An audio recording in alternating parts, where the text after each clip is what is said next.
Assalamualaikum warahmatullahi wabarakatuh. Selamat pagi anak-anakku. Salam sehat, tetap semangat. Semoga kita semua selalu dilindungi Allah dari segala macam penyakit dan bencana. Amin, amin ya rabbal alamin. Anak-anak sekalian yang Bu Yayu sayangi, bahagia rasanya Bu Yayu bisa berjumpa dengan kalian, siswa-siswi peserta wakil dasar kepemimpinan OSIS SMP Negeri 3 Pacitan. Walaupun karena keadaan kita masih belum bisa berjumpa secara langsung dan hanya melalui daring. Harapan Bu Yayu, apa yang saya sampaikan ini, walaupun kita tidak bisa bertatap muka, tetap kalian bisa mengikuti, kemudian bisa mengerti, kemudian bisa menyampaikan kepada teman-teman yang lain. Anak-anak sekalian yang Bu Yayu sayangi, kalian mungkin pernah mendengar istilah BK. Apa sih BK itu? Bagaimana pengertian BK? Apa tujuannya BK? Kemudian jenis-jenisnya BK. Anak-anak sekalian, mari kita simak tayangan berikut ini.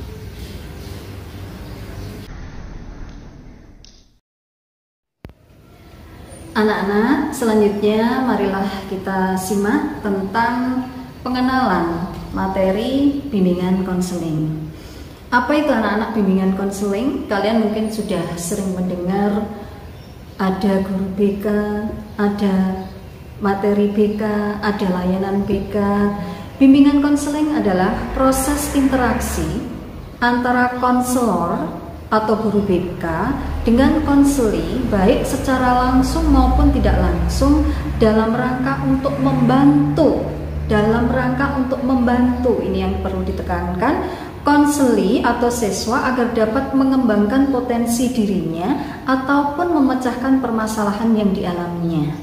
Bimbingan konseling juga dapat didefinisikan sebagai upaya sistematis, objektif, logis, dan berkelanjutan serta terprogram yang dilakukan oleh konselor atau guru BK untuk memfasilitasi perkembangan konseli agar mencapai kemandirian dalam kehidupannya.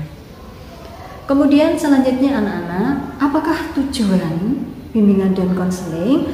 Tujuan bimbingan dan konseling adalah membantu individu memperkembangkan diri secara optimal sesuai dengan tahap perkembangan dan predisposisi yang dimilikinya, seperti kemampuan dasar, bakat-bakatnya, kemudian latar belakang yang ada, latar belakang keluarga, pendidikan, status sosial, ekonomi, serta sesuai dengan tuntunan positif lingkungannya. Anak-anak sekalian, apa sih fungsi bimbingan konseling itu?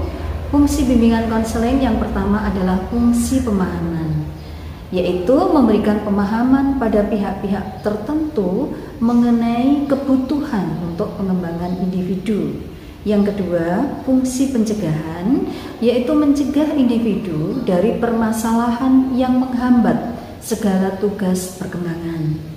Kemudian yang ketiga adalah fungsi pengentasan, yaitu membantu menyelesaikan permasalahan peserta didik sehingga dapat berkembang sesuai dengan tugas perkembangannya. Kemudian yang keempat, fungsi pemeliharaan dan pengembangan, yaitu memberikan layanan dengan tujuan untuk mendampingi perkembangan peserta didik dan membantu mengembangkan potensi anak didik secara optimal. Yang terakhir adalah fungsi advokasi, yaitu fungsi bimbingan dan konseling yang akan menghasilkan teradvokasi atau pembelaan terhadap peserta didik dalam rangka upaya pengembangan seluruh potensi secara optimal. Kemudian bidang layanan BK itu apa saja anak-anak? Bidang layanan BK itu yang pertama adalah pengembangan pribadi. Pengembangan pribadi itu meliputi apa saja? Yaitu bidang pelayanan yang membantu peserta didik dalam hal memahami, menilai, dan mengembangkan potensi dan kecakapan, bakat dan minat, serta kondisi yang sesuai dengan karakteristik kepribadian dan kebutuhan dirinya. Kemudian yang kedua, bidang pengembangan sosial. Dalam bidang bimbingan sosial, yaitu pelayanan yang membantu peserta didik dalam memahami dan menilai serta mengembangkan kemampuan hubungan sosial yang sehat dan efektif dengan teman sebaya, anggota keluarga, dan warga lingkungan sosial dalam artian yang lebih luas. Kemudian yang ketiga, bidang bimbingan pengembangan belajar.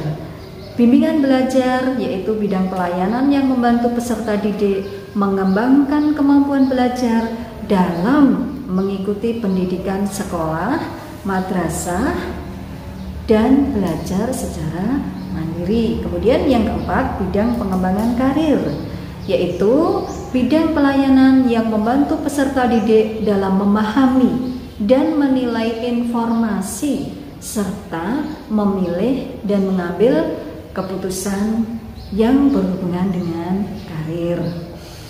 Kemudian jenis bimbingan dan konseling itu apa saja anak-anak? Jadi ada beberapa jenis layanan dalam BK. Yang pertama adalah layanan orientasi. Layanan orientasi adalah layanan konseling yang memungkinkan klien memahami lingkungan baru, dimasukinya untuk mempermudah dan memperlancar berperannya klien dalam lingkungan baru tersebut. Seperti kemarin untuk siswa-siswaku yang baru memasuki kelas 7, kemarin sudah diberikan layanan orientasi. Bagaimana SMP 3 Pacitan ini, kemudian bagaimana jadwal pelajarannya, kemudian ruang-ruangnya di SMP 3 apa saja, gurunya apa saja, dan lain sebagainya. Itu salah satu dari layanan orientasi. Jadi supaya kalian lebih mengenal bagaimana sekolah di SMP Negeri 3 Pacitan. Kemudian layanan informasi. Layanan informasi yaitu layanan konseling yang memungkinkan klien menerima dan memahami berbagai informasi yang dapat dipergunakan sebagai bahan pertimbangan dan pengambilan keputusan untuk kepentingan klien. Layanan informasi yang dimaksud di sini adalah misalkan informasi tentang cara belajar yang efektif dan efisien. Jadi kalian bisa mengambil materi dari layanan tersebut dan diusahakan disesuaikan dengan keadaan untuk dilaksanakan. Kemudian yang ketiga adalah layanan penempatan dan penyaluran. Layanan penempatan dan penyaluran yaitu layanan konseling yang memungkinkan klien memperoleh penempatan dan penyaluran yang sesuai dengan bakat dan kemampuan masing-masing. Yang keempat adalah layanan penguasaan konten, yaitu layanan konseling yang memungkinkan klien mengembangkan diri berkenaan dengan sikap dan kebiasaan belajar yang baik, materi pelajaran yang cocok dengan kecepatan dan kesulitan belajarnya, serta berbagai aspek tujuan dan kegiatan belajar yang lain. Kemudian selanjutnya adalah layanan konseling individual. Layanan konseling individual adalah proses belajar melalui hubungan khusus secara pribadi dalam wawancara antara seorang konselor atau guru BK dengan seorang konseli atau klien. Kemudian konseli atau klien mengalami kesukiran pribadi yang tidak dapat dipecahkan sendiri, kemudian ia meminta bantuan konselor sebagai petugas yang berprofesional dalam jabatannya dengan pengetahuan dan keterampilan psikologi. Jadi anak-anak sekalian, kalau misalkan kalian mempunyai permasalahan yang kalian merasa belum bisa untuk memecahkan, silahkan kalian datang ke ruang BK. Kemudian nanti guru BK insya Allah bisa membantu untuk mengatasi kiat-kiat permasalahan yang dihadapi. Kemudian selanjutnya adalah layanan bimbingan kelompok. Yang dimaksudkan adalah untuk mencegah berkembangnya masalah atau kesulitan pada diri konseli atau klien.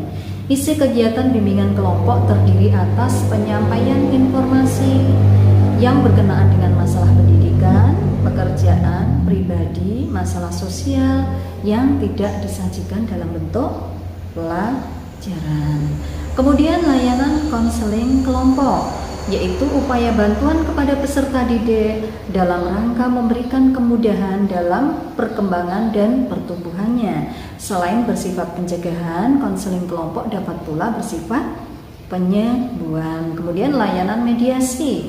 Layanan mediasi yaitu layanan konseling yang memungkinkan permasalahan atau perselisihan yang dialami klien dengan pihak lain dapat terentaskan dengan konselor sebagai mediator. Jadi misalkan kalian ada permasalahan dengan teman, kemudian belum terselesaikan. Nah, di sini sebagai guru BK di sekolah atau konselor bisa sebagai mediator agar permasalahan atau perselisihan kalian dengan teman yang ada di sekolah bisa terselesaikan. Kemudian layanan konsultasi yaitu proses penyediaan bantuan teknis untuk konselor, orang tua atau administrator dan konselor lainnya dalam mengidentifikasi dan memperbaiki masalah yang membatasi efektivitas peserta didik atau sekolah.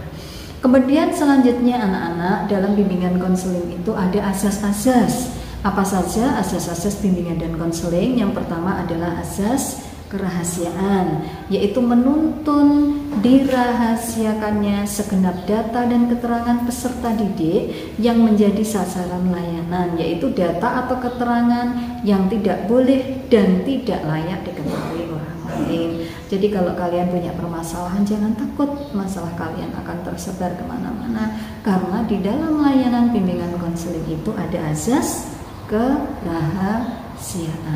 Kemudian yang kedua, asas kesukarelaan, yaitu asas BK yang menghendaki adanya kesukaan atau kerelaan peserta didik mengikuti dan menjalankan layanan atau kegiatan yang diperuntukkan baginya.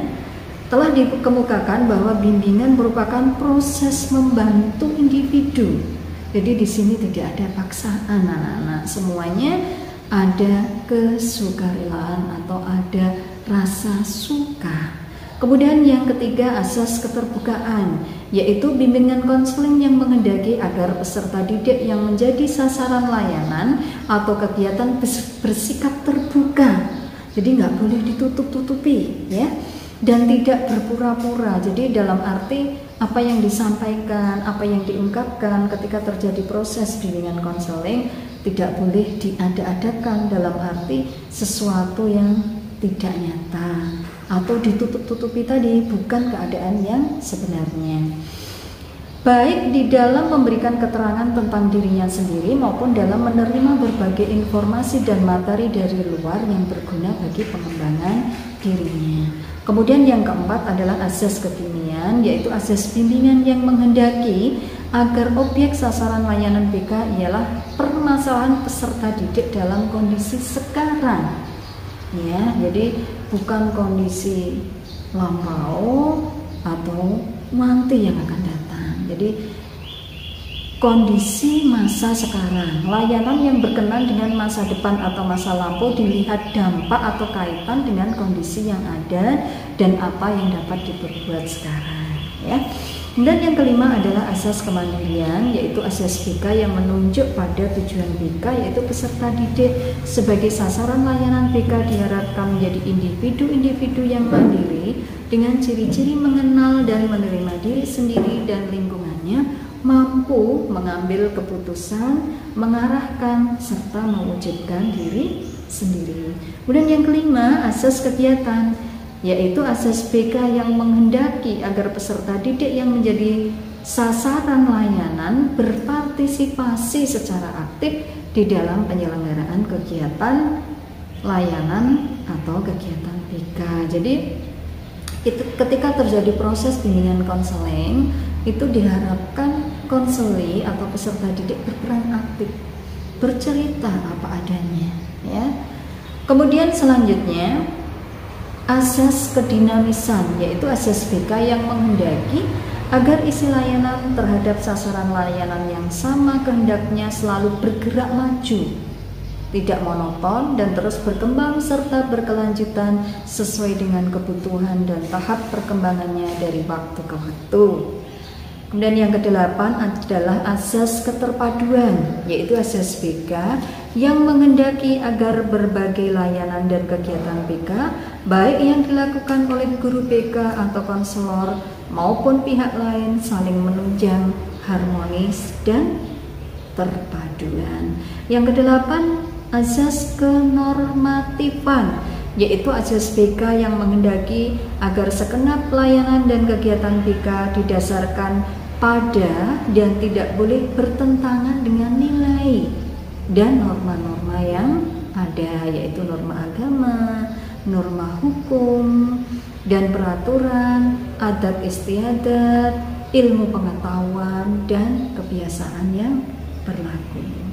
Kemudian asas keahlian, yaitu asas BK yang menghendaki agar layanan dan kegiatan BK diselenggarakan atas dasar kaidah-kaidah profesional, ya. Kemudian yang ke-11 yaitu asas alih tangan, yaitu asas BK yang menghendaki agar pihak-pihak yang tidak mampu menyelenggarakan layanan BK secara tepat dan tuntas atas suatu permasalahan peserta didik mengalihtangankan permasalahan itu kepada pihak yang lebih ahli. Ya, kemudian yang ke-12 adalah asas Tuthuri Handayani, yaitu asas BK yang menghendaki agar pelayanan BK secara keseluruhan dapat menciptakan suasana yang mengayomi, memberi rasa aman, mengembangkan keteladanan, memberikan rangsangan dan dorongan serta kesempatan yang seluas-luasnya kepada peserta didik untuk maju. Nah, anak-anak, yang terakhir, mengapa harus datang ke guru BK? Nah, kalau tadi sudah ada pengertian tentang BK, kemudian tujuan BK, kemudian bidang apa saja, kemudian asas dan lain sebagainya. Sekarang mengapa kalian harus datang ke guru BK? Jadi jangan merasa takut untuk datang ke guru BK. Ingat, BK itu bukan polisi sekolah, ya. Jadi mengapa harus datang ke guru BK? Yang pertama, guru BK senantiasa menghargai apapun keluhanmu. Jadi apapun permasalahan kalian, keluhan kalian, guru BK siap menghargai, mendengarkan apapun keluhan kalian. Kemudian yang kedua, guru BK selalu menerima apapun keluhanmu. Jadi keluhanmu itu misalkan masalah belajar, masalah adik, orang tua, masalah sosial, guru BK siap menerima, ya. Dan yang ketiga, guru BK selalu peduli dengan setiap masalahmu. Nah, ini anak-anak, ada slogan yang berbunyi BK peduli siswa. Nah, karena di sini guru BK itu harus peduli dengan setiap permasalahanmu. Yang keempat, guru BK berusaha memahami apapun permasalahan yang kalian hadapi. Dan yang kelima, seperti yang Bu Yayu katakan tadi, pada asas bimbingan konseling yang pertama adalah kerahasiaan. Jadi guru BK bisa dipercaya menjaga rahasia-rahasianya. Yang keenam, nah ini, guru BK bisa menjadi sahabat yang baik untuk kalian, ya. Jadi jadikan guru BK di sekolah itu sebagai sahabat terbaikmu, sahabat yang bisa mengerti semua keluhan kalian. Jadi kalian justru tidak boleh menjauh dengan guru BK. Nah, demikian apa yang bisa Bu Yayu sampaikan. Harapan Bu Yayu, semoga kalian lebih memahami, lebih mengerti apa itu BK yang ada di Sekolah SMP Negeri 3 Pacitan. Anak-anak sekalian yang Bu Yayu sayangi, demikian apa yang bisa saya sampaikan. Terima kasih sekali atas perhatian kalian. Tetap semangat. Salam sehat. Wassalamualaikum warahmatullahi wabarakatuh.